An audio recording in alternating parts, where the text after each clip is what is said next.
Look who I found at the airport. Hey, Mom. What is that? Oh.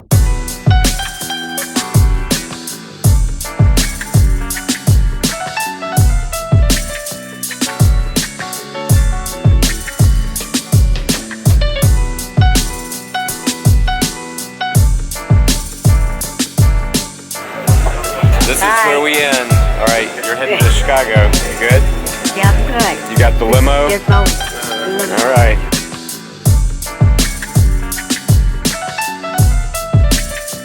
Welcome to Chattanooga, Tennessee. I'm here. I'm going to meet a couple of buddies of mine. We're working on a project. Here's the superstar. Hey, buddy.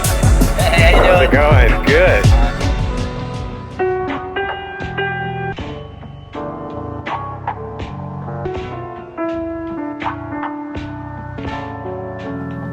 I am in Chattanooga, Tennessee, and I've got a very, very special guest today.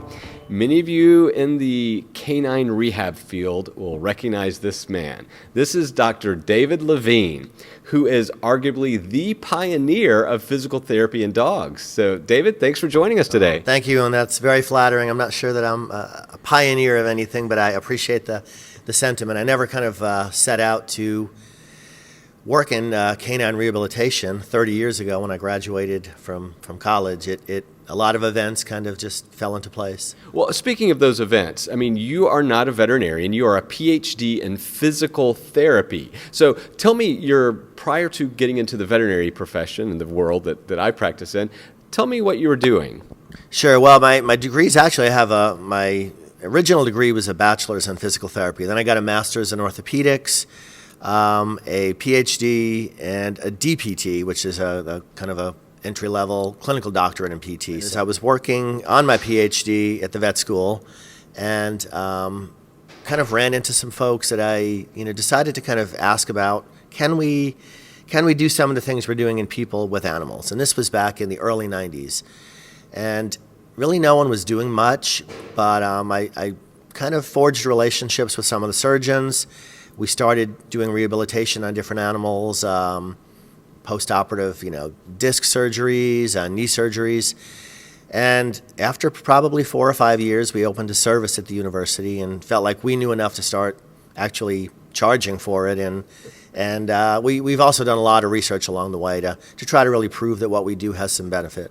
Yeah, and not only has this man done most of the groundbreaking research in this field, but you went into an area where, when I graduated in 1992 from veterinary school, we would do all kinds of complex spinal and orthopedic procedures, and physical rehab was not discussed. Or if it was sort of an afterthought, anecdotally, do this exercise or range of motion. So thank you for paving the way, for sure. Well, we think we have kind of changed things a little bit. Over the last 20 years, there's been a slow change in the way that animals are managed post-operatively, especially in some of those complicated orthopedic and neurological injuries. We still have a long way to go, but things have changed a lot, and we've made a lot of progress in trying to mimic, in some ways, the way humans are treated after surgery and getting rehabilitation. Also, pain management is a big part of that. How the animal lives back at home with a disability. There's been a lot of really satisfying and fun areas that we've worked in this field. So, as you actually created a credentialing process for veterinarians in rehab. Tell us a little bit about that. So yeah, I guess probably about maybe 12 or so years ago, we actually started a program at the University of Tennessee for veterinarians, veterinary technicians, and physical therapists, also occupational therapists that wanted to work in the field of canine rehab. So it takes most people about a year, and they come back and forth to the university.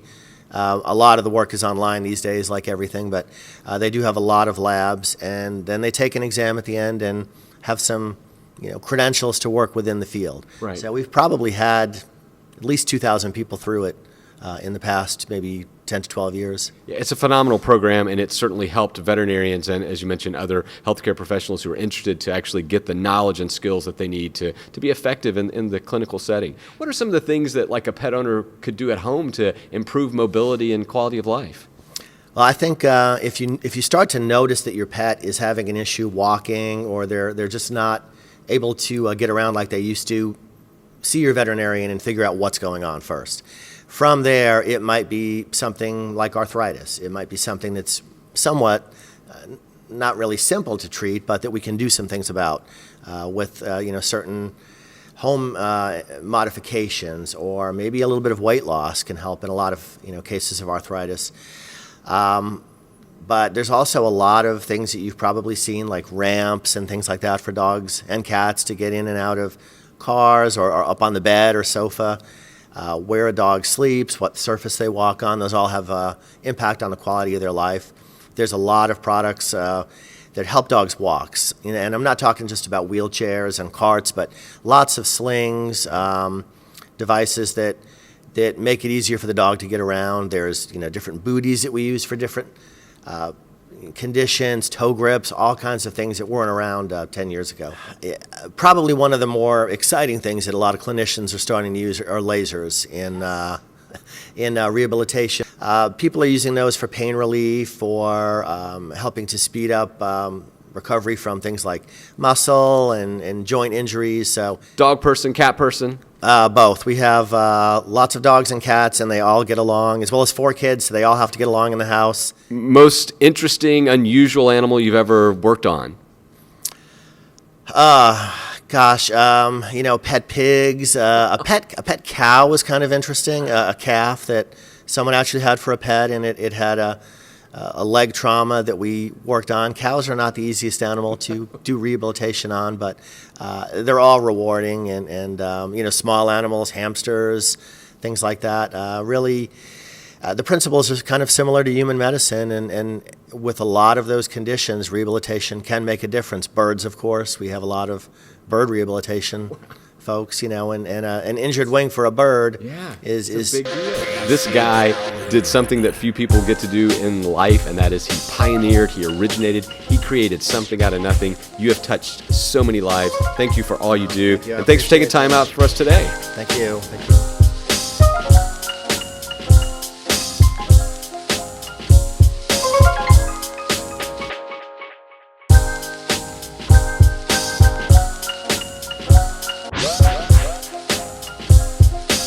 I've got one of my favorite people here with me today. This is Trisha Montgomery, all the way from Chicago, Illinois. We are meeting in Chattanooga, Tennessee. We've got some cool stuff cooking for the next year. But Trisha, welcome, and thanks for coming. Thank you. You're one of my favorite people, too.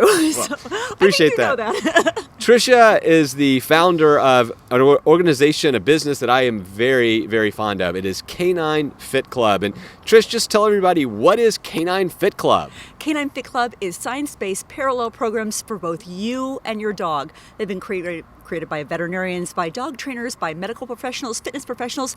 It's getting healthy at both ends of the leash. Right. So in a nutshell, this is a facility, an organization, a place that you would go with your dog right, and exercise at the same time. Exactly. We work out with our dogs. We take it. We take the roughness out of working out. Working out's not so rough when you include your best friend. And one thing you need to know about Trisha, she is really good at the paws and the furs and inserting any animal phrase into a word, so it's a thing. It is. So Canine Fit Club, tell us, when did this idea come about? When did you start? I would say it started in my own personal journey when I went to see my veterinarian years ago, and he looked at me and he said not only was my dog Louie gaining weight, he had the onset of diabetes, but I wasn't getting any thinner, and I think that's really where Canine Fit Club began.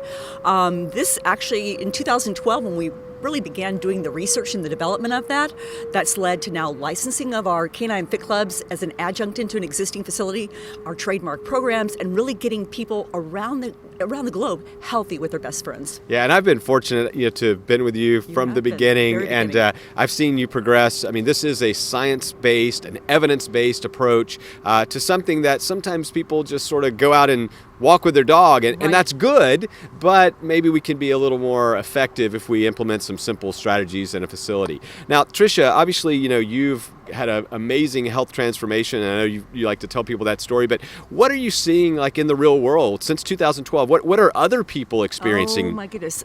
We're seeing people not only losing weight and getting healthy, but you're seeing lives transformed. And that's from post-traumatic stress disorder, from depression, from a divorce, somebody just being healthy and staying healthy with their best friends. You're seeing really both humans and dogs getting healthy together, and that dog is your best motivation or motivation, and they're the ones that keep you healthy. They're never going to cancel on you, and I think that's the greatest thing, because it's that unconditional love. They're giving it to you. It's accountability at its best. Yeah, there's you have no excuse if you have a dog not Right. to exercise and work out. You have a phrase that I love about being better. Tell us that beautiful phrase. Better you, better dog, better life. Better you, better dog, better life. I mean, Right. that sums it up. That's It really does. what your mission is, to enhance and improve the quality of life for pets and people. You're doing it in a real and meaningful way. You just won an award. Tell us about that. We did. We're one of the top 5